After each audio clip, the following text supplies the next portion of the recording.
Hello ನಮಸ್ತೆ. ಮತ್ತೆ ನಾನು ಡಾಕ್ಟರ್ ಮಹೇಶ್. ಇವತ್ತು ಕೂಡ ಒಂದು ಇಂಪಾರ್ಟೆಂಟ್ ವಿಷಯ ತಮ್ಮ ಜೊತೆ ಮಾತಾಡ್ತೀನಿ. ಸಾಕಷ್ಟು ಜನ ನನಗೆ ಮೆಸೇಜ್ ಮಾಡ್ತಿರೋದು ಇಲ್ಲ ಫೋನ್ ಮಾಡ್ತಿರೋದು ವಿಷಯ ಬಂದರೆ ಒಂದು ಸಯಾಟಿಕ್ ಪ್ರಾಬ್ಲಮ್ಮು, ಇನ್ನೊಂದು ಬಂದು ಮಂಡಿ ನೋವು ಬಗ್ಗೆ ನಾನೊಂದು ಆಲ್ರೆಡಿ ಒಂದು ವಿಡಿಯೋ ಮಾಡಿದ್ದೀನಿ. ಬಟ್ ಇದು ತುಂಬ ಇಂಪಾರ್ಟೆಂಟ್ ಆಗುತ್ತೆ. ಬಿಕಾಸ್ ಈ ಮಂಡಿ ನೋವು ಬರೋದಕ್ಕೆ ಸಾಕಷ್ಟು ರೀಸನ್ಸ್ಗಳಿದ್ದಾವೆ ಆಯಿತಾ. ಏನೇನು ರೀಸನ್ ಅಂದರೆ ಒಂದು ಆರ್ಥ್ರೈಟಿಸು, ಏಜ್ ಆಗ್ತಾ ಸಾಮಾನ್ಯವಾಗಿ ನಮ್ಮ ಮೂಳೆಯಲ್ಲಿರುವಂಥ ಕ್ಯಾಲ್ಶಿಯಂ ಡಿಕ್ಯಾಲ್ಸಿಫಿಕೇಷನ್ ಆಗುತ್ತೆ. ಸರಿನಾ? ನಿಮ್ಮ ಬೋನಲ್ಲಿ ಕ್ಯಾಲ್ಶಿಯಂ ಜಾಸ್ತಿ ಆದಾಗ ನಮಗೆ ಈ ಆಸ್ಟಿಯೋಪೊರಾಸಿಸ್ ಇಲ್ಲ ಆಸ್ಟಿಯೋಮೊಲೇಷಿಯಾ ಇಲ್ಲಾಂದರೆ ಆರ್ಥ್ರೈಟಿಸ್ ಆಗುವಂಥ ಚಾನ್ಸಸ್ ಇದೆ. ಇನ್ನೊಂದು ತುಂಬ ಇಂಪಾರ್ಟೆಂಟ್ ಏನಂದರೆ ಯಂಗ್ಸ್ಟರ್ಸ್ ಆಗಿರಲಿ ಇಲ್ಲ ಮಿಡಲ್ ಏಜ್ ಆಗಿರಲಿ ಇಲ್ಲಾಂದರೆ ಏಜ್ ಆಗಿರೋರು ಯಾರಾದರೂ ಆಗಿರಲಿ ಪ್ರಾಬ್ಲಮ್ ಇಲ್ಲ.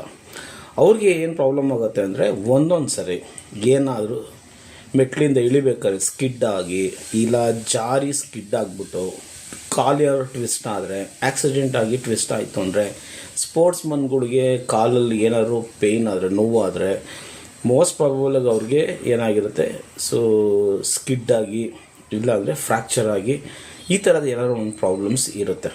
ನೋಡಿ, ಈ ಥರ ಪ್ರಾಬ್ಲಮ್ಸ್ ಆದಾಗ ಏನಾಗುತ್ತೆ, ನಾವು ಲಿಗಮೆಂಟ್ ಟೇರಿಂಗ್ ಅಂತ ಕರಿತೀವಿ. ಅಂದರೆ ನಮ್ಮ ಲಿಗಮೆಂಟ್ ಹರಿಯೋದು ಅಂತ ಅರ್ಥ. ಈ ಲಿಗಮೆಂಟು ಅನ್ನೋದಕ್ಕಿಂತ ಮುಂಚೆ ಫಸ್ಟ್ ಒಂದು ಬೇಸಿಕ್ಸ್ ತಿಳ್ಕೊಳ್ಳೋಣ. ನಮಗೆ ನಮ್ಮ ಶರೀರದಲ್ಲಿ ಒಂದು ಕನೆಕ್ಟಿವ್ ಟಿಶ್ಯೂ ಅಂತ ಇರುತ್ತೆ. ಸಾಕಷ್ಟು ಥರ ಕನೆಕ್ಟಿವ್ ಟಿಶ್ಯೂ ಇರುತ್ತೆ. ಈ ಕನೆಕ್ಟಿವ್ ಟಿಶ್ಯೂ ಕೆಲಸ ಏನಂದರೆ ಒಂದು ಆರ್ಗನ್ನ ಇನ್ನೊಂದು ಆರ್ಗನ್ಗೆ ಕನೆಕ್ಟ್ ಮಾಡೋದು ಕೆಲಸ. ಈಗ ಬ್ಲಡ್ ತಗೊಳ್ಳಿ, ಬ್ಲಡ್ಡು ಎಲ್ಲ ಆರ್ಗನ್ನೂ ಕನೆಕ್ಟ್ ಮಾಡುತ್ತೆ, ಎಲ್ಲ ಆರ್ಗನ್ಗೂ ಹೋಗಿ ಕನೆಕ್ಷನ್ ಮಾಡುತ್ತೆ. ಅದಕ್ಕೆ ನಾವು ಅದನ್ನು ಕನೆಕ್ಟಿವ್ ಟಿಶ್ಯೂ ಅಂತ ಕರಿತೀವಿ. ಈ ಸ್ಪೆಷಲೈಸ್ಡ್ ಕನೆಕ್ಟಿವ್ ಟಿಶ್ಯೂ ಅಂತ ಒಂದು 4 ಇದೆ. ಒಂದು ಬೋನು, ಮೂಳೆ, ಕಾರ್ಟಿಲೇಜು, ಇನ್ನೊಂದು ಲಿಗಮೆಂಟು ಮತ್ತು ಟೆಂಡಾನ್ ಅಂತ. ನೀವು ಸಾಕಷ್ಟು ಸರಿ ಲಿಗಮೆಂಟು ಮತ್ತು ಟೆಂಡಾನ್ ಬಗ್ಗೆ ಕೇಳ್ತಾ ಇರ್ತೀರ, ಏನು ಅಂತ ಅರ್ಥ ಆಗಿರಲ್ಲ. ಲಿಗಮೆಂಟ್ ಅಂದರೆ ಏನು ಅಂದರೆ ಎರಡು ಮೂಳೆನ ಸೇರಿಸುವಂಥ ಒಂದು ಬ್ಯಾಂಡ್. ಅದು ಇದೆಲ್ಲ ಒಂದು ತಿಕ್ಕು ರಬ್ಬರ್ ಬ್ಯಾಂಡ್ ಥರ ಇರ್ತದೆ. ಆ ಬ್ಯಾಂಡ್ನ ನಾವು ಲಿಗಮೆಂಟ್ ಅಂತ ಕರಿತೀವಿ. ಟೆಂಡಾನ್ ಅಂದರೆ ಏನು ಅಂದರೆ ನಿನ್ನ ಮಾಂಸ ಖಂಡ ಏನಿರುತ್ತೆ, ಅಂದರೆ ಮಸಲ್ ಏನಿರುತ್ತೆ, ಈ ಮಸಲ್ನ ಮೂಳೆಗೆ ಕಚ್ಸುವಂಥ ಕೆಲಸ ಯಾವ್ದು ಮಾಡುತ್ತೆ? ಟೆಂಡಾನ್ ಮಾಡುತ್ತೆ.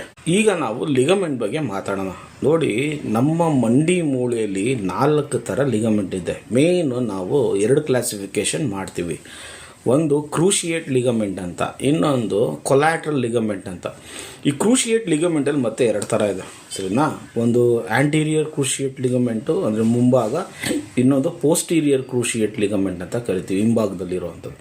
ಇನ್ನೆರಡು ಸೈಡಲ್ಲಿರುತ್ತೆ. ಒಂದು ಮೀಡಿಯಲ್ ಕೊಲ್ಯಾಟ್ರಲ್ ಲಿಗಮೆಂಟು, ಇನ್ನೊಂದು ಲ್ಯಾಟ್ರಲ್ ಕೊಲ್ಯಾಟ್ರಲ್ ಲಿಗಮೆಂಟ್ ಅಂತ ಕರಿತೀವಿ.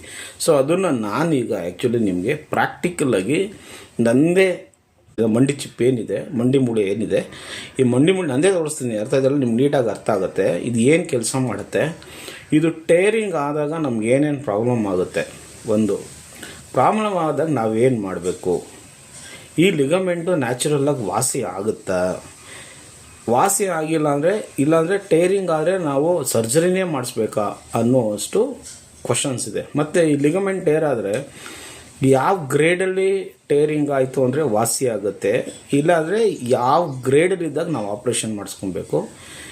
ಇದು ವಾಸಿ ಆಗುತ್ತೆ ಅನ್ನೋದಾದರೆ ಎಷ್ಟು ಟೈಮ್ ತೊಗೊಳುತ್ತೆ, ಸರಿನಾ? ಇದೆಲ್ಲನೂ ಕೂಡ ಇಂಪಾರ್ಟೆಂಟ್. ಮತ್ತು ಈ ಲಿಗಮೆಂಟ್ ಟೇರ್ ಆದಾಗ ನಮಗಾಗುವಂಥ ಪ್ರಾಬ್ಲಮ್ಸ್ ಏನು, ಇದನ್ನು ನಾನು ನೀಟಾಗಿ ಈಗ ಎಕ್ಸ್ಪ್ಲೈನ್ ಮಾಡ್ತೀನಿ. ಇಲ್ಲಿ ನೋಡಿ, ಇದು ನನ್ನದೇ ಕಾಲು ಆ್ಯಕ್ಚುಲಿ, ಸರಿನಾ? ಈ ಕಾಲಲ್ಲಿ ಇದೊಂದು ಕಾಲಿದು, ಇದು ಒಂದು ಕಾಲಿದು, ಕರೆಕ್ಟಾ? ತೊಡೆಯಿಂದ ಬೆರಳು ತನಕ ಒಂದು ಕಾಲಿದೆ. ಈ ಕೆಳಗಡೆ ಒಂದು ಭಾಗ ಇದೆ, ಮೇಲುಗಡೆ ಒಂದು ಭಾಗ ಇದೆ. ಇದು ತೊಡೆ ಅಂತೀವಿ, ಇದು ಮೊಣಕಾಲು ಮೂಳೆ ಅಂತ ನಾವು ಇದು ಕನ್ನಡದಲ್ಲಿ ಹೇಳ್ತೀವಿ. ಈ 2 ಮೂಳೆನ ಕನೆಕ್ಟ್ ಮಾಡಿರೋ ಅಂಥದ್ದು ಒಂದು ಮಂಡಿ, ಕರೆಕ್ಟ್ ಅಲ್ವಾ? ಇದು ನೀವೇನು ನೋಡ್ತಿದ್ದೀರಾ ನೋಡಿ, ಇದು ಸಾಫ್ಟಾಗಿದೆ. ಇದನ್ನು ನಾವು ಮಂಡಿ ಚಿಪ್ ಅಂತ ಕರಿತೀವಿ. ಇಂಗ್ಲೀಷಲ್ಲಿ ಅದನ್ನು ಪಟೇಲ ಅಂತ ಕರಿತೀವಿ, ಸರಿನಾ? ಈಗ ಈ ತೊಡೆ ಮೂಳೆ ಬನ್ನಿ. ತೊಡೆ ಮೂಳೆ ತುಂಬ ಗಟ್ಟಿ ಇರುತ್ತೆ. ಇದನ್ನು ನಾವು ಇಂಗ್ಲೀಷಲ್ಲಿ ಫೆಮರ್ ಅಂತ ಕರಿತೀವಿ, ಸರಿನಾ? ಫೆಮರ್ ಅಂತ. ಇದು ಒಂದೇ ಮೂಳೆ. ಇದು ನಿಮ್ಮ ಇಡೀ ದೇಹದಲ್ಲಿ ಸ್ಟ್ರಾಂಗೆಸ್ಟ್ ಬೋನ್ ಯಾವುದು ಅಂದರೆ ಈ ತೊಡೆ ಮೂಳೆ, ಸರಿನಾ? ಅದಕ್ಕೆ ಎಲ್ಲರೂ ತೊಡೆ ತಟ್ತೀವಿ ನಾವು, ಕುಸ್ತಿ ಬರ್ತೀಯಾ ಅಂತ. ಹಾಗಾಗಿ ಯಾಕೆಂದರೆ ಇದು ಅಷ್ಟು ಸಖತ್ತು ಟಫ್ ಇರುತ್ತೆ. ಯಾಕೆ ಈ ಮಂಡಿ ನಮಗೆ ತುಂಬ ಇಂಪಾರ್ಟೆಂಟು ಅಂದರೆ ನಿಮ್ಮ ಅಪ್ಪರ್ ಬಾಡಿ ಏನಿರುತ್ತೆ ಕಂಪ್ಲೀಟ್ ವೆಯ್ಟು, ಕರೆಕ್ಟ್ ಅಲ್ವಾ? ಎರಡು ಏನಾಗುತ್ತೆ, ಈ 2 ಮಂಡಿ ಚಿಪ್ ಮೇಲೇ ಬೀಳೋ ಅಂಥದ್ದು. ನಿಮ್ಮ ಕಂಪ್ಲೀಟ್ ಬಾಡಿ ವೆಯ್ಟ್ನ ತಡೆಯುವಂಥದ್ದು ಈ ಈ ಯಾವುದು ಮಂಡಿ, ಸರಿನಾ? ಹಾಗಾಗಿ ಇದು ತುಂಬ ಇಂಪಾರ್ಟೆಂಟ್ ಆಗುತ್ತೆ. ಈ ಮಂಡಿಗೆ ಏನೋ ಪ್ರಾಬ್ಲಮ್ ಆಯಿತು ಅಂದರೆ ನಮಗೆ ಮೂಮೆಂಟ್ಸು ನಿಂತ್ಕೊಳ್ಳೋಕ್ಕಾಗಲ್ಲ, ಕೂತ್ಕೊಳ್ಳೋಕ್ಕಾಗಲ್ಲ, ಅದು ಒಂಥರ ಬೇರೆ ಥರ. ನರ್ಕ ಅಂತಂತ ಹೇಳ್ಬೋದು ನಾವು. ಹಾಗಾಗಿ ಈ ತೊಡೆ ಮೂಳೆ ಸ್ಟ್ರಾಂಗೆಸ್ಟ್ ಬೋನ್ ನಿನ್ನ ದೇಹದಲ್ಲಿ, ಇದನ್ನು ಫೆಮರ್ ಅಂತೀವಿ. ಬಟ್ ಈ ಮಂಡಿ ಕೆಳಗಡೆ ಇರುವಂಥ ಮೂಳೆ ಇದೆಯಲ್ಲ ನೋಡಿ, ಈ ಮಂಡಿಯಿಂದ ಸ್ಟ್ರೈಟಾಗಿ ನೀವು ಹಿಂಗೆ ನೋಡ್ಕೊಂಡು ಹೋದರೆ ಇಲ್ಲೊಂದು ನಮಗೆ ಮೂಳೆ ಕಾಣಿಸುತ್ತೆ, ಕರೆಕ್ಟಾ? ಇದನ್ನು ನಾವು ಟಿಬಿಯಾ ಅಂತ ಕರಿತೀವಿ, ಟಿಬಿಯಾ ಅಂತ ಕರಿತೀವಿ. ಇದ್ರ ಜೊತೆಗೆ ಇನ್ನೊಂದು ಮೂಳೆ ಇರುತ್ತೆ ಈ ಸೈಡಲ್ಲಿ, ಇದನ್ನು ನಾವು ಫಿಬುಲಾ ಅಂತ ಕರಿತೀವಿ. ಇಲ್ಲಿ ನಿಮಗೆ 2 ಮೂಳೆ ಇರುತ್ತೆ, ಒಂದು ಟಿಬಿಯಾ, ಇನ್ನೊಂದು ಫೆಬುಲಾ ಅಂತ. ಹಿಂಗೆ ನೋಡ್ಕೊಂಡ್ರೆ ಇನ್ನೊಂದು ಫೆಬುಲಾ ಕಾಣಿಸುತ್ತೆ. 2 ಮೂಳೆ ಹಿಂಗೆ ಸೇರಿ ಏನಾಗಿರುತ್ತೆ, ಈ 2 ಮೂಳೆ ಹಿಂಗೆ ಸೇರಿರುತ್ತೆ, ಹಿಂಗೆ ಸೇರಿರುತ್ತೆ ನೋಡಿ, ಹಿಂಗೆ ಸೇರಿರುತ್ತೆ, ಈ ಥರ ಸೇರಿರುತ್ತೆ. ಈಗ ಈ 2 ಮೂಳೆ ಟಿಬಿಯಾ, ಇದು ಟಿಬಿಯಾ, ಇದು ಫೆಬುಲಾ ಅಂತ. 2 ಮೂಳೆನ 2 ಮೂಳೆಗೆ ಒಂದು ಬ್ಯಾಂಡ್ ಇರುತ್ತೆ. ಆ ಬ್ಯಾಂಡ್ ಏನು ಮಾಡುತ್ತೆ, ಈ ತೊಡೆ ಮೂಳೆ ಕಚ್ಚುತ್ತೆ, ಕರೆಕ್ಟ್ ಅಲ್ವಾ? ಕಚ್ಚೋದ್ರಿಂದ ಏನಾಗುತ್ತೆ, 2 ನೋಡಿ ನಮಗೆ ಕಾಲ್ ಮೂಮೆಂಟ್ಸ್ ನೋಡಿ ಹೆಂಗಿದೆ ಅಂತ, ಕರೆಕ್ಟ್ ಅಲ್ವಾ? ಈ ಥರ ಮೂಮೆಂಟ್ಸ್ ಇದೆ. ಯಾಕೆ ಅಂದರೆ ನೀವು ಕಂಪ್ಲೀಟಾಗಿ ಇದೊಂದು ಮೂಳೆಯನ್ನು ತೆಗಿಬೋದು, ಇದೊಂದು ಮೂಳೆಯನ್ನು ತೆಗೆದುಬಿಡ್ಬೋದು ಆಪ್ರೇಷನ್ ಮಾಡಿ, ಕರೆಕ್ಟಾ? ಇವೆರಡು ಮಧ್ಯದಲ್ಲಿ ಏನು ಥರ ಏನು ಕಚ್ಕೊಂಡಿಲ್ಲ. ಇದು ಈ ಮೂಳೆನೇ ಸಪ್ರೇಟು, ಈ ಮೂಳೆನೇ ಸಪ್ರೇಟು. ಇದರಲ್ಲಿರುವಂಥ 2 ಮೂಳೆಯನ್ನು ಈಸಿಯಾಗಿ ತೆಗೆದಾಕ್ಬಿಡ್ಬೋದು. ಮತ್ತು ಈ ಫೆಮೂರ್ ಅಂತ ತೊಡೆ ಮೂಳೆ ಅಂತ ಅದನ್ನು ತೆಗೆದಾಕ್ಬಿಡ್ಬೋದು, ಕರೆಕ್ಟ್ ಅಲ್ವಾ? ಇದು ಒಂದೇ ಮೂಳೆ ಅಲ್ಲ. ಇದು ಒಂದೇ ಮೂಳೆ ಆದರೆ ನೀವು ಹೆಂಗೆ ಮಡ್ಚೋಕ್ಕಾಗಲ್ಲ, ಸರಿನಾ? ಹಾಗಾಗಿ ಟೋಟಲ್ 3 ಮೂಳೆ, ಒಂದು ಫೆಮೂರು, ಒಂದು ಟಿಬಿಯಾ, ಇನ್ನೊಂದು ಫಿಬುಲಾ. ಈ 3 ಮೂಳೆ ಇರುತ್ತೆ, ಕೆಳಗಡೆ 2, ಮೇಲ್ಗಡೆ 1 ತೊಡೆ ಮೂಳೆ ಇರುತ್ತೆ. ಇವೆರಡನ್ನ ಕಚ್ಚುವಂಥ ಕೆಲಸ ಏನು ಮಾಡುತ್ತೆ, ನಮ್ಮ ಮಂಡಿ ಮಾಡುತ್ತೆ, ಕರೆಕ್ಟ್ ಅಲ್ವಾ? ಇದ್ರ ಒಳಗಡೆ ಹೆಂಗೆ ಕನೆಕ್ಷನ್ ಆಗಿರುತ್ತೆ ಒಂದು ಮೂಳೆ ಇನ್ನೊಂದು ಮೂಳೆ ಅಂದರೆ ಇದನ್ನೇ ನಾವು ಲಿಗಮೆಂಟ್ ಅಂತ ಕರಿತೀವಿ. ಈ ಮಂಡಿ ಕಾಳು ಇರೋವಂಥ ಕೆಳಗಡೆ ಮೂಳೆಗೂ, ಟಿಬಿಯಾ, ಫಿಬುಲಾಗೂ ಮತ್ತು ಫೆಮರ್ಗೂ ಒಂದು ಬ್ಯಾಂಡ್ ಇರುತ್ತೆ, ಅರ್ಥ ಆಯ್ತಲ್ಲ? ಆ ಬ್ಯಾಂಡು ಏನಾಗುತ್ತೆ, ಈ 2 ಕಾಲನ್ನ 2 ಮೂಳೆನ ಎಸ್ಪೆಷಲಿ ಕಚ್ಚಿರುತ್ತೆ. ಅದು ಟಿಯರ್ ಆದಾಗ ನಮಗೆ ಸಾಕಷ್ಟು ಪ್ರಾಬ್ಲಮ್ಸು ಶುರು ಆಗುತ್ತೆ. ಈಗ ನೋಡಿ, ನಾನು ಎಕ್ಸ್ಪ್ಲೈನ್ ಮಾಡ್ತೀನಿ ನಿಮಗೆ. 4 ಲಿಗಮೆಂಟ್ ಹೇಳಿದೆ ಅಲ್ವಾ? ಸಾಮಾನ್ಯವಾಗಿ ಯಾರಿಗಾದ್ರೂ ಮಂಡಿ ನೋವು ಬಂದು ಏನಾದ್ರು ಆಕ್ಸಿಡೆಂಟ್ ಆಗಿ, ಕರೆಕ್ಟ್ ಅಲ್ವಾ, ನಿಂತ್ಕೊಳ್ಳೋಕ್ಕಾಗ್ದಲೇ ಕಷ್ಟ ಬಂದಾಗ ಇಲ್ಲಿ ನೋಡಿ 2 ಮೂಳೆ ಸೇರುವಂಥ ಜಾಗ ಏನಿದೆ, ಈ ಜಾಗ ಇದೆಯಲ್ಲ, ಈ ಜಾಗ ನೀವು ಮುಟ್ಟಿದ್ರೆ ಸಖತ್ ಪೇಯ್ನ್ ಆಗುತ್ತೆ ಮಧ್ಯದಲ್ಲಿ. ಬಿಕಾಸ್ ಈ ಮಧ್ಯದಲ್ಲಿ ಎ ಸಿ ಎಲ್ಲು ಮತ್ತು ಪಿ ಸಿ ಎಲ್ ಇರುತ್ತೆ. ACL ಅಂದರೆ ಏನು, ಆ್ಯಂಟೀರಿಯರ್ ಕ್ರೂಷಿಯೇಟ್ ಲಿಗಮೆಂಟು.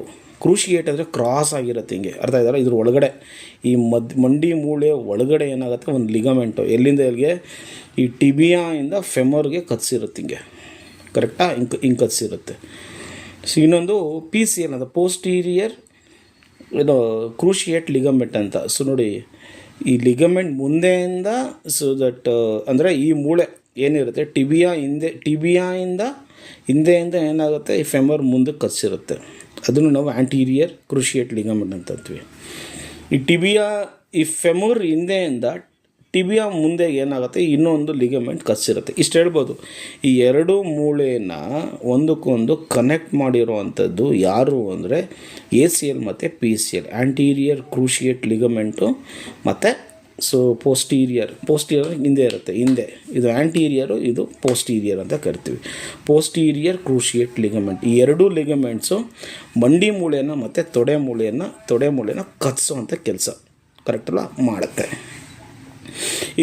ಇದು ಏನಕ್ಕೆ ಹೆಲ್ಪ್ ಆಗುತ್ತೆ ಅಂದರೆ ನೋಡಿ, ಹಿಂದೆ ಮುಂದೆ ನೋಡಿ, ಈ ಥರ, ಕರೆಕ್ಟಾ? ಈ ಥರ ನೀವು ಮೂಮೆಂಟ್ ಇತ್ತು ಅಂದರೆ, ಮತ್ತು ರೊಟೇಷನಲ್ ಮೂಮೆಂಟ್ ಇದೆ ನೋಡಿ, ಕರೆಕ್ಟ್ ಅಲ್ವಾ? ಇದು ರೊಟೇಷನಲ್ ಮೂಮೆಂಟ್ ಅಂತ ಕರಿತೀವಿ, ಸುತ್ತಾಕೋದು. ಈ ಎಲ್ಲ ಮೂಮೆಂಟ್ಗೂ ಏನಾಗುತ್ತೆ, ದಟ್ ಈ ಲಿಗಮೆಂಟೇ ತುಂಬ ಇಂಪಾರ್ಟೆಂಟು. ನಿಮಗೇನಾದ್ರು ಲಿಗಮೆಂಟ್ ಟೇರ್ ಆದರೆ ಸಾಮಾನ್ಯವಾಗಿ ನೀವು ನಿಂತ್ಕೊಳ್ಳೋಕ್ಕಾಗಲ್ಲ. ಹೋದರೆ ಏನಾಗುತ್ತೆ, ಈ ಟಿಬಿಯಾ ಇದೆಯಲ್ಲ, ಈ ಮೂಳೆ ಏನಾಗುತ್ತೆ, ಮುಂದೆ ಬಂದಂಗೆ ಆಗುತ್ತೆ.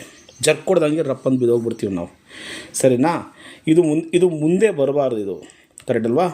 ಇವೆರಡೂ ಕೂಡ ಇಂಪಾರ್ಟೆಂಟು, ತುಂಬ ಇಂಪಾರ್ಟೆಂಟ್. ಬಿಕಾಸ್ ನೋಡು, ಈಗೇನಾದ್ರು ಫೆಮರ್ ಏನಾದರೂ ಈ ಟಿಬಿಯಾ ಮೇಲೆ ಮುಂದೆ ಬಂದರೆ ಬೀಳ್ತೀರಾ, ಕರೆಕ್ಟ್. ಇಲ್ಲ ಅಂದರೆ ಈ ಮೊಣಕಾಲು ಮೂಳೆ ಏನಾದರೂ ಮುಂದೆ ಬಂದರೆ ಇದು ಹಿಂದೆ ಹೋದರೆ ಮತ್ತೆ ಬೀಳ್ತೀವಿ. ಇವೆರಡೂ ಕೂಡ ಹಿಂದು ಮುಂದೆ ಬರಬಾರ್ದು ಈ ಮೂಳೆ. ಯಾಕಂದರೆ ಒಂದಕ್ಕೊಂದ್ರ ಮೇಲೆ ಈ ಇಡಿಕೆ ಒಂದ್ರ ಮೇಲೆ ಒಂದ್ರ ಕೂತ್ಕೊಂಡಿರುತ್ತಲ್ಲ, ಹಂಗೆ ಇವೆರಡು ಮೂಳೆ ಒಂದ್ರ ಮೇಲೆ ಒಂದು ಕೂತ್ಕೊಂಡಿರುತ್ತೆ. ಯಾವುದು ಮುಂದೆ ಬರಬಾರ್ದು, ಯಾವುದು ಹಿಂದೆ ಹೋಗಬಾರ್ದು, ಎರಡು ಕರೆಕ್ಟಾಗಿ ಬ್ಯಾಲೆನ್ಸ್ ಮಾಡಬೇಕು ಅಂದರೆ ಈ ಆ್ಯಂಟೀರಿಯರ್ ಮತ್ತು ಪೋಸ್ಟೀರಿಯರ್ ಕ್ರೂಷಿಯೇಟ್ ಲಿಗಮೆಂಟ್ಸು ತುಂಬ ಇಂಪಾರ್ಟೆಂಟು. ನಾವು 95% ಯಾರಿಗೆ ಲಿಗಮೆಂಟ್ ಟೇರ್ ಆಗಿರುತ್ತೆ ನೋಡಿ, ಈ ಜಾಗದಲ್ಲಿ ಇರುತ್ತದು, ಸರಿನಾ? ಈ ಲಿಗಮೆಂಟ್ ಏನಾಗಿರುತ್ತೆ, ಕಟ್ಟಾಗಿರುತ್ತೆ. ಇನ್ನೊಂದು ಸೈಡ್ ವೈಸ್ ನೋಡಿ, ಈ ಥರ ಈ ಮೂಮೆಂಟ್ ಲ್ಯಾಟ್ರಲ್ ಸೈಡ್ ಅಂತ ಕರಿತೀವಿ. ಹಿಂದೆ ಈ ಥರ ಹಿಂಗೆ ಲೆಫ್ಟ್ ಆ್ಯಂಡ್ ರೈಟ್, ಎಡಗಡೆ ಬಲಗಡೆ, ಈ ಥರ ಮೂಮೆಂಟ್ಸ್ ನೀವು ಮಾಡಬೇಕು ಅಂದರೆ ನಿಮಗೆ ಮತ್ತೆ ಎರಡು ಬರುತ್ತೆ ಲಿಗಮೆಂಟ್ಸು. ಒಂದು ಮೀಡಿಯಲ್ ಕೊಲ್ಯಾಟ್ರಲ್ ಲಿಗಮೆಂಟು, ಇನ್ನೊಂದು ಲ್ಯಾಟ್ರಲ್ ಕೊಲ್ಯಾಟ್ರಲ್ ಮೂಮೆಂಟ್ ಅಂತ, ಸರಿನಾ? ಇದು ಬಂದು ಲ್ಯಾಟ್ರಲ್ ಸೈಡು, ಸರಿನಾ? ನಾವು ಹಿಂಗೆ ಕಾಲು ಹಿಂಗೆ ಲೆಫ್ಟ್ ಟು ರೈಟ್ ಅಲ್ಲಾಡಿಸ್ತೀವಿ ಅಲ್ವಾ, ಇದನ್ನು ಬ್ಯಾಲೆನ್ಸ್ ಮಾಡುತ್ತೆ, ಸರಿನಾ? ಈಗ ಇಂಪಾರ್ಟೆಂಟ್ ಯಾವುದು ಅಂದರೆ ನಮಗೆ ACL. ಸಾಕಷ್ಟು ಜನಕ್ಕೆ ಬಿಕಾಸ್ PCL ಏನಿರುತ್ತೆ ಹಿಂದೆ ಅದು ತುಂಬ ತಿಕ್ಕಾಗಿರುತ್ತೆ, ಅದು ಕಟ್ಟಾಗಲ್ಲ ಸಾಮಾನ್ಯವಾಗಿ. ಈ ACL ಕೂಡ ತುಂಬ ತಿಕ್ಕಾಗಿರುತ್ತೆ. ಈಗ ನಾನು ನಿಮಗೆ ಗ್ರೇಡ್ ಹೇಳ್ತೀನಿ ನೋಡಿ, ಕರೆಕ್ಟಾ? ಈಗ ACL ಈ ಮಧ್ಯದಲ್ಲಿರುವಂಥ ಲಿಗಮೆಂಟು, ಇದೇನಿದು ಲಿಗಮೆಂಟ್ ಅಂದರೆ ಈ ಲಿಗಮೆಂಟು ಒಂದು ಸ್ಪೆಷಲ್ ಕನೆಕ್ಟಿವ್ ಟಿಶ್ಯೂ. ಇದು ಒಂದು ಪ್ರೋಟೀನ್ ಇರುತ್ತೆ, ಕೊಲಾಜನ್ ಅಂತ ಪ್ರೋಟೀನ್ ಇರುತ್ತೆ. ಆ ಕೊಲಾಜನ್ ಪ್ರೋಟೀನಿಂದ ಏನಾಗಿರುತ್ತೆ, ಈ ಲಿಗಮೆಂಟ್ ಮಾಡಿರುತ್ತೆ. ನೀವು ಫೀಲ್ ಮಾಡ್ಕೊಳ್ಳಿ, ಯಾರಿಗಾದ್ರು ಸ್ವಲ್ಪ ಏನೋ ನೋವಾಗಿ ಹಿಂಗೆ ಅಂದಂಗೆ ನಿಮ್ಗೆ ಗೊತ್ತಾಗುತ್ತೆ ಒಂದು ಸ್ವಲ್ಪ, ಕರೆಕ್ಟಾ? ಈ ಥರ ಏನಾದ್ರು ಪೇಯ್ನ್ ಇತ್ತು ಅಂದರೆ ಮೋಸ್ಟ್ ಪ್ರಾಬಬಲಾಗಿ ಏನಾಗುತ್ತೆ, ನಮಗೆ ಲಿಗಮೆಂಟು ಟೇರ್ ಆಗಿರುತ್ತೆ. ಇಲ್ಲಾಂದರೆ ಈ ಎರಡು ಮೂಳೆ ಮಧ್ಯದಲ್ಲಿ ಒಂದು ಮೆನಸ್ಕಸ್ ಅಂತ ಇರುತ್ತೆ, ಸ್ಪಾಂಜು. ಎರಡು ಮೂಳೆ ಮಧ್ಯದಲ್ಲಿ ಒಂದು ಸ್ಪಾಂಜ್ ಇರುತ್ತೆ, ಅದನ್ನು ನಾವು ಮೆನಸ್ಕಸ್ ಅಂತ ಕರಿತೀವಿ. ಅದರೊಳಗಡೆ ನೀರು ತುಂಬಿಕೊಂಡಿರುತ್ತೆ, ಇದನ್ನು ನಾವು ಸೈನೋವಿಯಲ್ ಫ್ಲೂಯಿಡ್ ಅಂತ ಕರಿತೀವಿ. ಇದು ಲ್ಯೂಬ್ರಿಕೇಷನ್ ಹೆಲ್ಪು, ಫ್ರಿಕ್ಷನ್ ಆಗೋಲ್ಲ ನೋಡು ಈ ಥರ ಹಿಂಗಂದರೆ. ಸೊ ಒಂದು ಮೂಳೆ ಇನ್ನೊಂದು ಮೂಳೆ ಘರ್ಷಣೆ ಆಗೋಲ್ಲ. ಆರ್ಥ್ರೈಟಿಸ್ ಆದವ್ರಿಗೆ ಏನಾಗುತ್ತೆ, ಈ ಮಂಡಿ ಚಿಪ್ಪು ಸವಿಯೋಕ್ಕೆ ಶುರು ಆಗುತ್ತೆ ಒಂದು. ಇನ್ನು ಕೆಲವು ಪ್ರಾಬ್ಲಮ್ ಏನಾಗುತ್ತೆ, ವಯಸ್ಸು ಆಗ್ತಾ ನಮಗೆ ಇದರೊಳಗಡೆ ಇರುವಂಥ ಜೆಲ್ ಏನಾಗುತ್ತೆ, ಕಡಿಮೆ ಆಗುತ್ತೆ. ಸೈನೋವಿಯಲ್ ಫ್ಲೂಯಿಡ್ ಅಂತ ಕರಿತೀವಿ, ಅದು ಏನಾಗುತ್ತೆ, ಕಡಿಮೆ ಆಗುತ್ತೆ. ಕಡಿಮೆ ಆದಾಗ ಏನಾಗುತ್ತೆ, ಘರ್ಷಣೆ ಶುರು ಆಗುತ್ತೆ. ಮತ್ತು ಕೆಲವರಿಗೆ ಲಿಗಮೆಂಟ್ ಟೇರ್ ಆಗಿ ಹಂಗೆ ಬಿಟ್ಬಿಡ್ತಾರೆ, ಕುಂಡ್ಕೊಂಡೇ ನಡೀತಾ ಇರ್ತಾರೆ. ಅವಾಗ ಕುಂಡ್ಕೊಂಡು ನಡೆದಾಗ ಏನಾಗುತ್ತೆ ನೋಡಿ, ನೋಡಿ ಈಗ ನಿಮ್ಗೆ ಮೂಮೆಂಟ್ ಗೊತ್ತಾಗುತ್ತೆ ಮೂಳೆದು, ಕರೆಕ್ಟ್ ಅಲ್ವಾ? ತೊಡೆ ಮೂಳೆ ಮತ್ತು ಮೊಣಕಾಲು ಮೂಳೆ ನೋಡಿ ಹೆಂಗಿದೆ ಮೂಮೆಂಟ್ಸು. ಹಿಂಗೆ ಅಂದಾಗ ಏನಾಗುತ್ತೆ, ಒಂದೊಂದು ಸರಿ ಲಿಗಮೆಂಟ್ ಟೇರ್ ಆದಾಗ ಏನಾಗುತ್ತೆ, ನೀವು ಹಿಂಗೆ ಕಾಲು ಹಿಂಗೆ ಇಡಕ್ಕೆ ಹೋದಾಗ ಏನಾಗುತ್ತೆ, ಈ ಮೂಳೆ ಮುಂದೆ ಬಂದುಬಿಡುತ್ತೆ, ಹಿಂಗೆ ಮುಂದೆ ಬರುತ್ತೆ, ಬೀಳ್ತೀರಾ, ಕರೆಕ್ಟ್ ಅಲ್ವಾ? ಯಾಕಂದರೆ ಸಪೋರ್ಟ್ ಇರಲ್ಲ ನೋಡು, ಹಿಂಗೆ ಸಪೋರ್ಟ್ ಎರಡು ಕ್ರಾಸ್ ಆಗಿ ಇದು ACL ಹಿಂಗೆ ಸಪೋರ್ಟ್ ಮಾಡಿದ್ರೆ PCL ಹಿಂಗೆ ಸಪೋರ್ಟ್ ಮಾಡೋದು, ಒಳಗಡೆ ಕ್ರೂಷಿಯೇಟ್ ಅಂದರೆ ಕ್ರಾಸಿಂಗ್ ಅಂತ. ಸೊ ಹೀಗೆ ಏನಾಗಿರುತ್ತೆ, ಬ್ಯಾಂಡ್ ಥರ ಇವೆರಡು ಒಂದು ಮೂಳೆಯಿಂದ ಇನ್ನೊಂದು ಮೂಳೆ ಕಚ್ಚಿರುತ್ತೆ. ಅದು ಇಂಪಾರ್ಟೆಂಟು, ಅರ್ಥ ಆಯ್ತಾ? ಸೊ ಹಾಗಾಗಿ ಈಗ ನಿಮಗೆ ಈ ಲಿಗಮೆಂಟು ಸಾಮಾನ್ಯವಾಗಿ ಗ್ರೇಡ್ 1 ಗ್ರೇಡ್ 2 ಟೇರಿಂಗ್ ಅಂತ ಕರಿತೀವಿ. ಗ್ರೇಡ್ 1 ಗ್ರೇಡ್ 2 ಆಗಿರೋ 50% ಏನಾದರೂ ಅರ್ಧೋಗಿದ್ರೆ ನೀವು ಒಂದು 3 ತಿಂಗಳು ರೆಸ್ಟ್ ಮಾಡಿದ್ರೆ ಏನಾಗುತ್ತೆ, ಇದು ವಾಸಿ ಆಗುತ್ತೆ, ಸರಿನಾ? ಯಾವುದೇ ಕಾರಣಕ್ಕೂ ನೀವು ಮೆಟ್ಲು ಹತ್ತಬಾರ್ದು, ಪ್ರೆಷರ್ ಕೊಡಬಾರ್ದು, ಜಾಸ್ತಿ ನಿಂತ್ಕೊಬಾರ್ದು, ಓಡಬಾರ್ದು. ಇದೆಲ್ಲ ತುಂಬ ಇಂಪಾರ್ಟೆಂಟು. ಮಾಡ್ಕೊಳ್ಳೋದು 1 ನಿಮಿಷದ ಕೆಲಸ, ಬಟ್ ಇದು ವಾಸಿ ಆಗೋಕ್ಕೆ ತುಂಬ ಟೈಮ್ ತೊಗೊಂಡ್ಬಿಡುತ್ತೆ. ಇನ್ನು ನೋಡಿ, ನಿಮಗೆ ಇನ್ ಕೇಸ್ ಏನಾದರೂ ನಿಂತ್ಕೊಳ್ಳೋಕ್ಕೆ ಆಗ್ತಿಲ್ಲ, ಆಕ್ಸಿಡೆಂಟ್ ಆಯಿತು, ಇಲ್ಲಾಂದರೆ ಫ್ರ್ಯಾಕ್ಚರ್ ಆಯಿತು, ಇಲ್ಲಾಂದರೆ ಎಲ್ಲೋ ನಿಮಗೆ ಏನೋ ಸ್ಕಿಡ್ ಆಯಿತು ಅಂದ್ಕೊಳ್ಳಿ, ಅಂಥ ಟೈಮಲ್ಲಿ ಏನಾಗುತ್ತೆ, ನಿಂತ್ಕೊಳ್ಳೋಕ್ಕೆ ಆಗ್ತಿಲ್ಲ, ಈ ಮೂಳೆ ಮುಂದೆ ಬರ್ತೈತೆ, ಒಂದು ಹೆಜ್ಜೆ ಮುಂದೆ ಇಡೋಕ್ಕಾಗ್ತಿಲ್ಲ ಅಂದರೆ ಕಂಪ್ಲೀಟಾಗಿ ACL ಅಂದರೆ ಆ್ಯಂಟೀರಿಯರ್ ಕ್ರೂಷಿಯೇಟ್ ಲಿಗಮೆಂಟು ಕಟ್ಟಾಗಿಬಿಟ್ಟಿರುತ್ತೆ. ಕಟ್ಟಾಗಿ ನಮಗೆ ಮೂಳೆ ಕಟ್ಟಾದಾಗ ಹೆಂಗೆ ಅದಕ್ಕಷ್ಟು ಕೂಡ್ಕೊಳ್ಳುತ್ತೆ ಆ ಥರ ಇದೊಂದು ಬ್ಯಾಂಡ್, ಹಿಂಗೆ ಬ್ಯಾಂಡ್ ಇರುತ್ತೆ. ಹಿಂಗೆ ಈ ಬ್ಯಾಂಡ್ ಮಧ್ಯೆ ಕಟ್ಟಾಗೋಗ್ಬಿಟ್ರೆ ಫುಲ್ಲು ನೀವು ಆಪ್ರೇಷನ್ನೇ ಮಾಡಿಸ್ಕೊಬೇಕು. ಸರ್ಜರಿ ಮಾಡಿ ಅವೆರಡನ್ನ ಕೂಡಿಸ್ತೀವಿ, ಇಲ್ಲ ಬೇರೆ ಕಡೆಯಿಂದ ಆ ಲಿಗಮೆಂಟ್ನ ತೊಗೊಂಬಂದು ಏನು ಮಾಡ್ತೀವಿ, ನಾವು ಬ್ಯಾಂಡ್ ಹಿಂಗೆ ಅಂಟಿಸ್ತೀವಿ. ಹಿಂಗೆ ಅಂಟಿಸಿ ಸ್ವಲ್ಪ ದಿನ ಆದಮೇಲೆ ಅದು ಹಂಗೆ ಕಚ್ಕೊಂಡು ಏನಾಗುತ್ತೆ, ರೆಡಿ ಆಗುತ್ತೆ, ಗೊತ್ತಾಯ್ತಾ? ನೀವು ಹಾಗೆ ಬಿಟ್ಟರೆ ಏನಾಗ್ಬಿಡುತ್ತೆ, ಎರಡು ಮೂಳೆ ಹತ್ರಕ್ಕೆ ಬಂದುಬಿಡುತ್ತೆ. ಹತ್ರಕ್ಕೆ ಬಂದು ಒಂದು ಮೂಳೆ ಇನ್ನೊಂದು ಮೂಳೆಗೆ ಉಜ್ಜಿ ಹೆಂಗೆ ಒಂದು ಇಟ್ಕೆ ಇನ್ನೊಂದು ಇಟ್ಕೆ ಉಜ್ಜಿ ಸೊ ಎರಡು ಇಟ್ಕೆನೂ ಕೂಡ ಸೌದೋಗುತ್ತಲ್ಲ, ಹಂಗೆ ಎರಡು ಮೂಳೆ ಕೂಡ ಸೌದೋಗ್ಬಿಡುತ್ತೆ. ಅವಾಗ ನಿಮಗೆ ಮಂಡಿ ಸಿಕ್ಕಾಪಟ್ಟೆ ಪ್ರಾಬ್ಲಮ್ ಆಗುತ್ತೆ, ಬೇರೆ ಅದು ಏನಾಗುತ್ತೆ, ಸೊ ಕಾಯಿಲೆಗೆ ಹೆಲ್ಪ್ ಮಾಡೋಕ್ಕೆ ಶುರು ಮಾಡುತ್ತೆ. ಹಾಗಾಗಿ ಲಿಗಮೆಂಟ್ ಟೇರ್ ಆಗಿರೋರು ಯಾವುದೇ ಕಾರಣಕ್ಕೂ ಕೂಡ ನೆಗ್ಲೆಕ್ಟ್ ಮಾಡಬಾರ್ದು. ಒಂದು MRI ಸ್ಕ್ಯಾನ್ ಮಾಡಿಸಿ. ಈ ಮಾರ್ಫಾಲಜಿ ಕೂಡ ಇಂಪಾರ್ಟೆಂಟ್ ಆಗುತ್ತೆ. ಈ ಮಂಡಿ ನಾವು ನೋಡಿದ ತಕ್ಷಣ ಇದ್ರ ಮಾರ್ಫಾಲಜಿ, ಸೊ ದಟ್ ಎಲ್ಲಿ ಉತ್ಕೊಂಡಿರುತ್ತೆ, ಏನು ಕತೆ, ಸೊ ಇದ್ರ ಮೇಲೆ ನಾವು ಈಸಿಯಾಗಿ ಕಂಡುಹಿಡಿಬೋದು ಯಾವುದು ಏನಾಗಿದೆ ಅಂತ. ಜೊತೆಗೆ ಈ ಮೂಮೆಂಟ್ ಕೂಡ ಇಂಪಾರ್ಟೆಂಟ್. ಈ ಥರ ನಾವು ಮೂಮೆಂಟ್ ಮಾಡ್ತೀವಲ್ಲ, ಮೂಮೆಂಟ್ ಕೂಡ ಚೆಕ್ ಮಾಡ್ತಾರೆ ಡಾಕ್ಟ್ರು. ಮಾಡಿ ಒಂದು MRI ಸ್ಕ್ಯಾನ್ ಮಾಡಿಸಿದ ತಕ್ಷಣ ನಿಮ್ಗೆ ಕರೆಕ್ಟಾಗಿ ಗೊತ್ತಾಗುತ್ತೆ, ಸರಿನಾ? ಸೊ ಗಾಡಿಗಳು ಓಡಿಸ್ಬೇಕಾದ್ರೆ ಹುಡುಗರು ತುಂಬ ಹುಷಾರು, ವೀಲಿಂಗು ಅದೆಲ್ಲ ಮಾಡೋಕ್ಕೆ ಹೋಗ್ಬೇಡಿ, ಅರ್ಥ ಆಯ್ತಲ್ಲ? ಈ ಶೋಕಿಗಳು ಮಾಡಿದಾಗಲೇ ಈ ಥರ ಪ್ರಾಬ್ಲಮ್ಸ್ ಆಗುತ್ತೆ. ನಾನು ನಿಮಗೆ ಸ್ಪೈನಲ್ ನರ್ವ್ಸ್ ಎಲ್ಲ ಹೇಳಿದ್ದೀನಿ, ಕರೆಕ್ಟ್ ಅಲ್ವಾ? ಈ ಥರ ಎಲ್ಲ ಪ್ರಾಬ್ಲಮ್ ಆಗಿ ಬಿದ್ದು ಕಾಲುಗಳೇ ಬರ್ದಂಗಾಗಿ, ಈ ಲಿಗಮೆಂಟ್ ಟೇರ್ ಆದರೂ ಅಷ್ಟೇ ವರ್ಷಾನುಗಟ್ಟಲೆ ಟೈಮ್ ತೊಗೊಂಡ್ಬಿಡುತ್ತೆ. ನೀವು ಮಿನಿಮಮ್ 6 ತಿಂಗಳು ಆಪ್ರೇಷನ್ ಮಾಡಿಸ್ಕೊಂಡ್ರೆ 6 ತಿಂಗಳಿಂದ 8 ತಿಂಗಳ ತನಕ ಬೆಡ್ ರೆಸ್ಟ್ಲಿರಬೇಕು, ಜೀವನ ಹೊರಟೋಗ್ಬಿಡುತ್ತೆ. ಮತ್ತು ನೀವೇನಾದ್ರು ವೆಯ್ಟ್ ಜಾಸ್ತಿ ಆಗಿದರೆ ಖಂಡಿತ ವೆಯ್ಟ್ ರೆಡ್ಯೂಸ್ ಮಾಡ್ಕೊಳ್ಳಿ. ಮಂಡಿ ನೋವು 50% ಕಡಿಮೆ ಆಗುತ್ತೆ. ಎಲ್ಲರೂ ಸಬ್ಸ್ಕ್ರೈಬ್ ಆಗಿ ಮತ್ತು ಶೇರ್ ಮಾಡಿ. ಸಾಕಷ್ಟು ಜನಕ್ಕೆ ನಿಮ್ಮಿಂದ ತುಂಬಾ ಅನುಕೂಲ ಆಗುತ್ತೆ ಅವ್ರಿಗೆ, ಬಿಕಾಸ್ ಇದ್ರ ಬಗ್ಗೆ ಸಾಕಷ್ಟು ಇನ್ಫಾರ್ಮೇಷನ್ ಇಲ್ಲ. ಇದು ಆರೋಗ್ಯ. Thank you so much. Bye bye, take care.